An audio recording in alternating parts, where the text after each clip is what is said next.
Good afternoon, everybody. Welcome to another episode of Beyond Connections, your bi-weekly session where you can ask us analysts from Africa Securities your burning questions about the stock market. And maybe you can also ask us about your portfolio if you want to. I'm Bess, one of the senior analysts for Abacus and MyTrade, and I'm joined by Hi, I'm Isaiah, one of the technical analysts for MyTrade. And I'm Rainer Yu, covering the consumer companies. Hi, I'm Herman, one of the senior analysts of Apple's Securities and covering power, telco, construction, and gaming. Okay. Maybe we can, while we're waiting for your comments and questions, is there anything that you want to discuss about any developments in the market? Oh, I think one of the most recent development I've seen is our new launch of the new app for MyTrade EH, and I personally have liked the developments in our app, and I hope you are able to check it out and try it for yourself. And I guarantee you that it's really a more refreshed development and basically an entire new app for you guys, and hopefully you are able to enjoy it as much as I have so far. So Yes, I noticed it works much faster than the old yeah. app, and it's a brighter, more refreshed look. So if you're already a client of MyTrade, download the new app from the Google Play Store or the App Store, Apple App Store. And we will be decommissioning the old app, I think, by the end of May, by the end of this one. So, yeah, run to your Google Play Store and App Store. Yes, props to our team for developing a great app. Yan, mayroon tayong questions from, there is from Reggie. That's, no na. Okay. And meron pa ako Reginald question. Durrell. Is there a feature on new MyTrade app where we can view dividends credited on our accounts? I haven't seen it. Maybe one of our customer service reps that are tuned into the live can DM you or maybe post a comment to answer that question. I haven't really delved that deep into the app yet. Habang ko siya download. And at the same time, I think you are expected to receive emails once you receive the credits for those dividends. So in case you are not receiving that, please feel free to contact one of our representatives to help you on that matter. So thank you for that question. So first, I'm going to the market na. So first on True Wealth. It's from True Wealth 2021. What's your take on SPNet fundamentals and technical? Okay. I guess we can start with technical. Sige, for fundamentals muna, recent pronouncements from management point to some encountered delays on their solar panels and batteries coming from China. And they're also flagging some difficulties in terms of connecting to the transmission grid. And lastly, they also said that there was no mention about the new partners for the flagship project Terra Solar, but they said that the 3,500 megawatt project will come online in tranches. So it will not starting by 2026. So it will not come online in its entirety in that year. So it will be 1,500 megawatts, and then the rest will be in tranches moving forward. So for that, I think what will be the primary catalyst for the stock price if the partners are already secured for the Terra Solar project, since that is, I think, its cornerstone. It is its biggest project that can prop up its earnings. Okay, Sure. Thank technical. you. On the technicals. So for SPNEC, I'm sure as everyone has seen, the downtrend line was established for over a year, which recently just pierced back above 106. So if you can reclaim the 50-day MA, hopefully sentiment will improve on the stock price. Okay, thank you for that, IC. And I guess we can move on to the next question. Thank you again for the question. So next from Ken. Do you agree that the recent announcement from Aboitiz to buy back shares of AEV, UBP, indicates Aboitiz Power will be back in the PSCI and Aboitiz is ready to support UBP share price by letting in far above SRO? As for membership in the index, I think the buyback is more just to support the share price and more that they believe that it's really undervalued currently by the market. Buying back shares actually reduces the liquidity of these stocks, so I don't think this will increase the chances that it will be added back to the index for both UBP and AEP. They both still have floats below the minimum, which is the reason why they were both removed, and taking out even more shares from what's being traded in the market further reduces that liquidity. So it's not. That probably won't be a big factor in their re-entry. What would be a big factor is is for UBP at least is if and it's a very big if SSS gives up a board seat since since that's the one that triggered the recognition of SSS's shares as non-float. As for the question that about this ready to support UBP share price letting it far above the SRO, I think that's true. They do believe it's undervalued. It's the share price has been battered first by the deletion from the index and then by the disappointing earnings over the past few quarters because of the non-recurring integration costs related to Citibank's acquisition, which will no longer be a factor in the quarters moving forward. So I think the share buyback is more of more due to their belief that it is undervalued and not really any move towards gaining index membership again. Okay, next from Sorry, I just have a follow-up question. So we always talk about the big three banks. So there's the BDO, Metrobank, and BPI. So given I think I've forgotten how big UBP is, and especially with this recent merger. So does it classify now as, I guess, given the merger, is it now big four, big five? I think it's still quite far in terms of total assets from the big three. Although it did increase its portfolio substantially with the acquisition of Citibank, but I think it will still take some time before they can reach that level. Although what's interesting with Citibank is that its portfolio is now mostly consumer loans. About 60% of the portfolio is consumer loans, and the only comparable bank that has that kind of loan mix is East West, and the size difference between the two is quite substantial. So if you want a consumer play banking pick between the two, Union Bank has since its market cap is bigger, its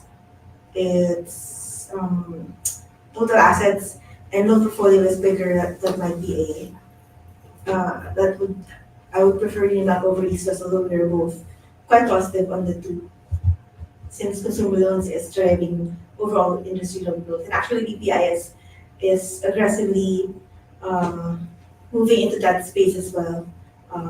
in order to maintain their net interest margin since consumer loans have higher yields. Okay, thank you so much for that, Bess. And I guess we can transition to the next question, which is from LD De La Cruz. I'm currently heavily invested into banks. So nice to know your portfolio. What's your take in the likes of the big three?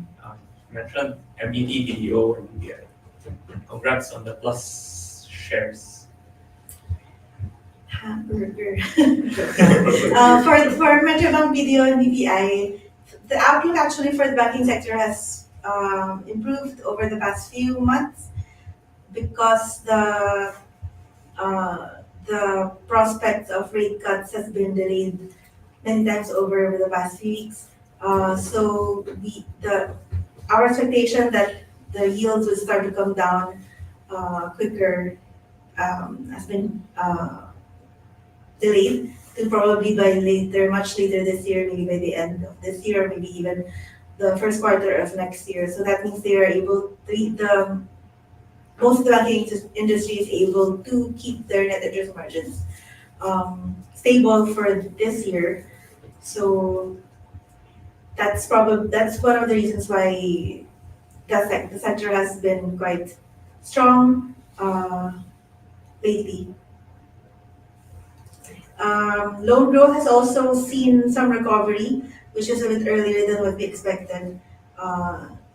We've already seen the bottom, I think, although loan growth is still in the mid to high single digits for the sector. It's already past that trough in the cycle. But we do expect that rates will still start to come down towards next year, so that would put pressure on the NIMs, and so we are quite neutral on the sector. Okay, thank you, Bess. I think there's a request on charts, at least for the banks. Can you show? Well, what's that? Big three. Yeah, big three. Big three. MED, BDO, BPI. So let's look at Metrobank first. So major breakout from their 63.55 resistance. If it can hold above the 50 moving average, it would be very good trend. If it can, actually the measured move could be a bit higher, up to maybe 76 pesos. Best, is there any chance that this can go to 76? Is there a fundamental case for Metrobank going to 76? I think our target price is quite near that level. We're actually in the process of updating that since they have just released, Metrobank just released their first quarter results last Tuesday, which were quite good. They were able to maintain their net interest margins in the first quarter, and loan growth was above industry average. So although net income was boosted by lower provisioning, we expect this boost to last for most of the year since they have room in their NPL cover to reduce their quarterly provisioning. So that's positive for their earnings this year.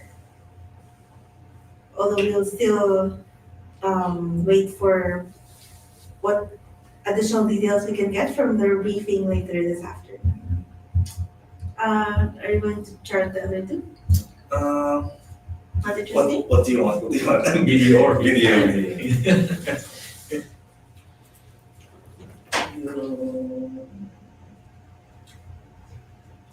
So video not as strong as not as strong as Metrobank, but still holding above 200 day.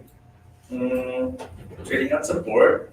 So far it's range bound between 143 pesos to 157 pesos. So I guess if you're bullish on the stock, it would be an opportune time to make a purchase. So, yeah. So it's better to buy closer to Support. 143. Yes, we are. Okay, yes. Thanks for that, IC.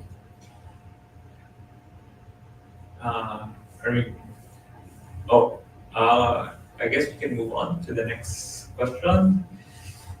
Sorry. Okay. Oh.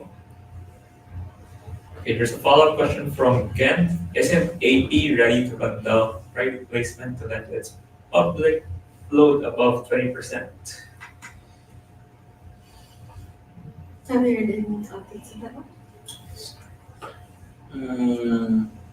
I don't think that's the priority of management right now. So I don't expect any private placement anytime soon.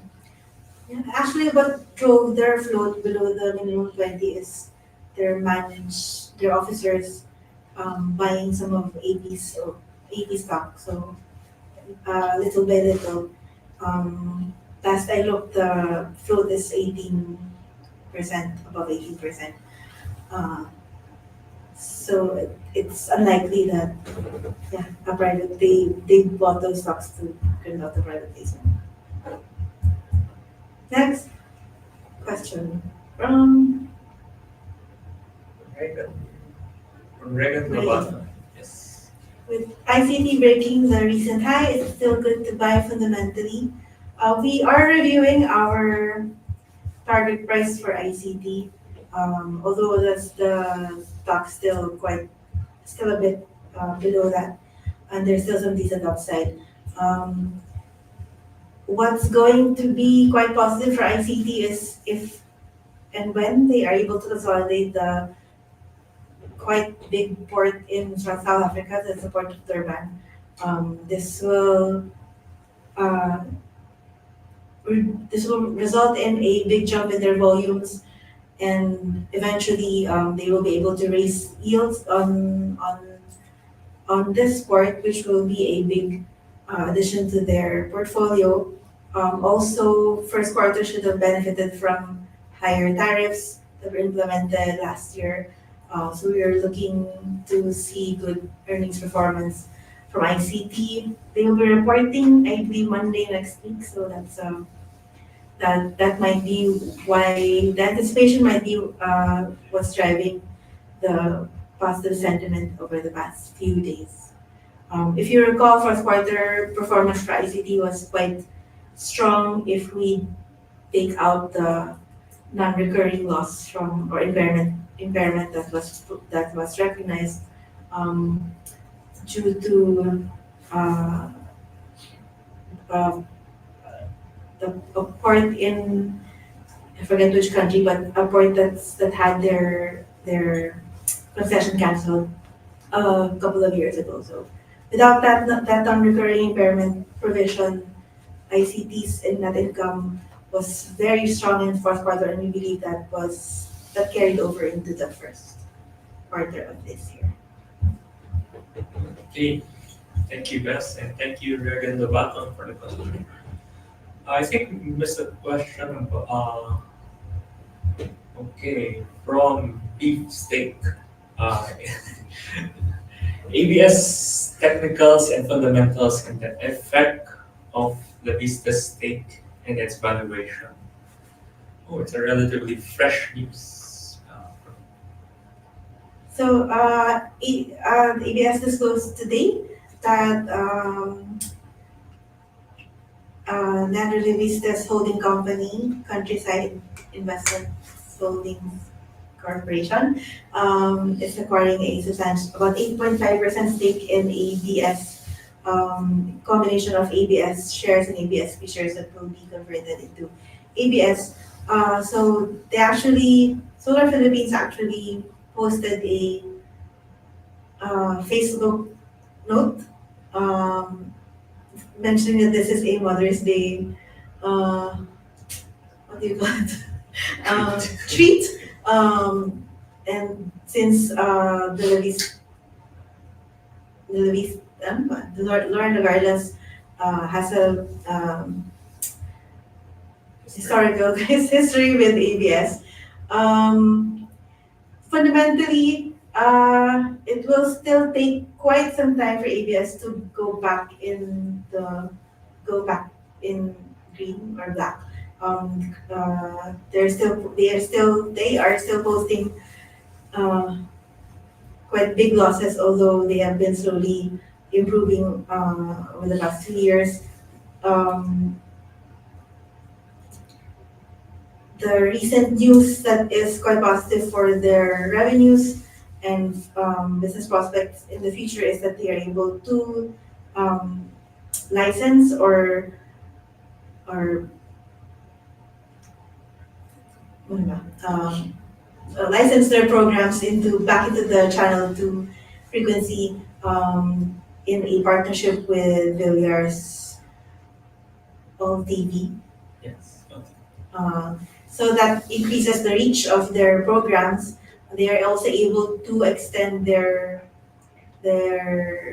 contract to showtime on GMA7, so that breaks barriers in terms of the network rivalry in the past. So it's quite positive for ABS's future as a content provider. They've shifted their business from broadcasting to purely providing content to different platforms through licensing. So it will take some time before they can scale that up and get back to a more profitable status on their financials. So we'll see. Let's have a look at the chart. I haven't seen this previous for a while. Actually, not that. So, I'm just looking at the chart. So chart wise, you can see it's been in a downtrend for a very, very long time.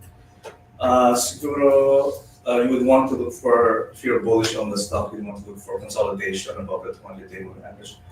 Where the 20 days at 423 for now. As a classical interpretation, there could be a very large double bottom once it breaks above 591. But that remains to be seen. You'd want to see again, consolidation above the 200-day moving average to be able to manage the risk. Okay, yeah, thank you for that. No, thank you for the question on deep state. So I guess we can proceed to the next one. Okay. We have a question on, I guess, the El Nino. So recent halt of spot market due to El Nino is bad for AP, ASIN, CCP. Yeah, thank you for the question. Yes, it is because these three are all net sellers to the spot. It's not really no. Yeah, I guess you can say na it's negative or it reduces the profitability of these stocks, but all the more so for SEC because a huge chunk of its dependable capacity is exposed to spot at exactly 66% of their dependable capacity. Whereas for AP and ASEN, I think it just ranges from 10 to 15%. So unfortunately, these three companies won't be able to take advantage of the recent red and yellow alerts because of ERC's decision to suspend WESM operations during instances of red alerts. So there, it should result to reduced profitability and foregone revenues. Okay, are there any more questions that we missed? Okay.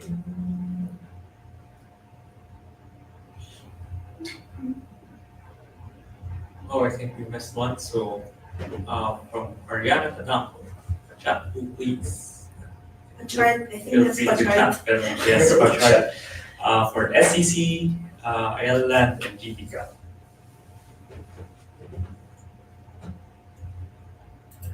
Okay, up to you, ICU, whichever you want to start first. Let's do the GT caps. Okay.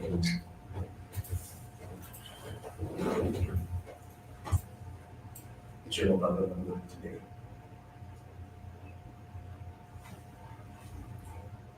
So GT cap, so loading. Buyers were able to defend the 20-day moving average level, so expect possibly another retest of the 200-day, hopefully before further advance toward higher. So the outlook is still mostly bullish despite the larger range from 720 to 572. So hopefully the range will narrow going forward. Okay, thank you, ISO. There's two more, SCC and Ali. Okay, we try Ireland. Ireland.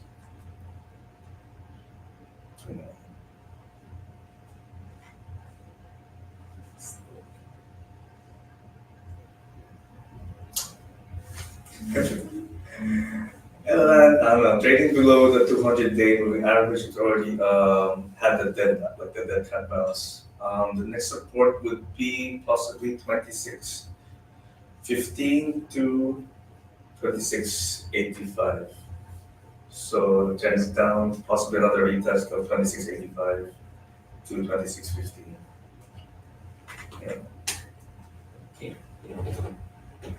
Last, you want to take the yeah, last SCC. SCC?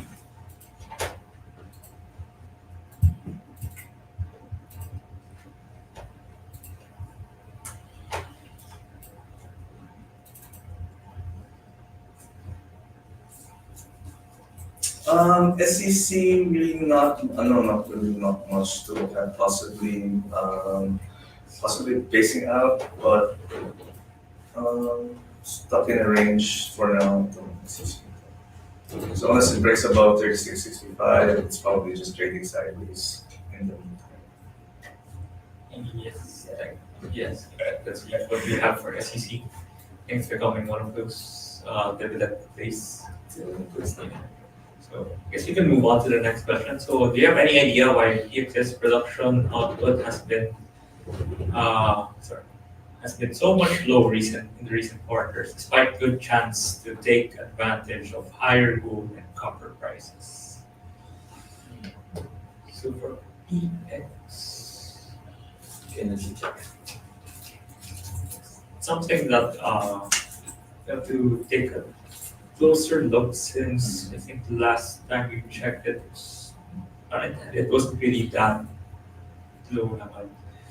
But again, it is encountering some challenges on its mines and the remaining useful life for those mines. So it's probably why it hasn't really trended up compared to its peers, especially for the gold and copper plays. Okay. Anything to add, guys? Also, if you want play on the gold and copper, I don't think PX would be a good one, since its valuation is quite high. We would recommend APX instead, since comparatively its valuation is quite low compared to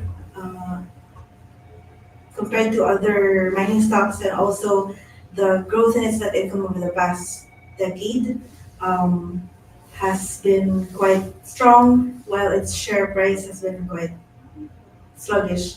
So that makes the PE valuation for APEX much cheaper and of greater value.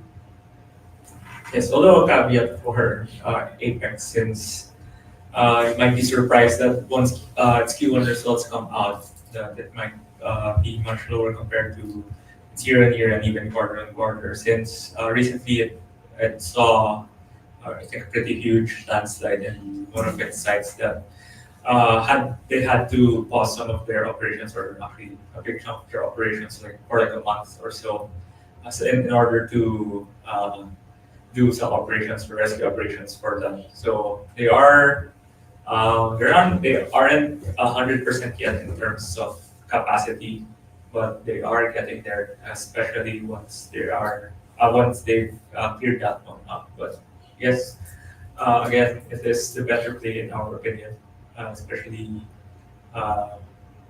on the back of higher prospects, especially they have another mine in place for exploration. Okay, I guess we can take a look at its chart quick. Yes. Yes. Appearance now, or? I think we can go. Okay. So you, just a minute.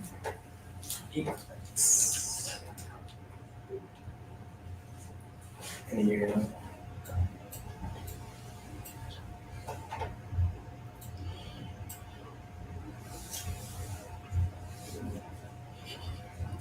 Okay, we apologize for the slow connection today. I think it's our office Wi-Fi. We're not going to say which one is our provider. Are you okay naman? Pwede mo indicate ko siya. Okay, we're still loading. So it looks like a reverse head view. So it looks like a reverse head and shoulders. So it finally came out. So when you break above the 311 level, could have entered, and so far no stop. The stops were not triggered, so it's still in a bullish technical configuration. The next command is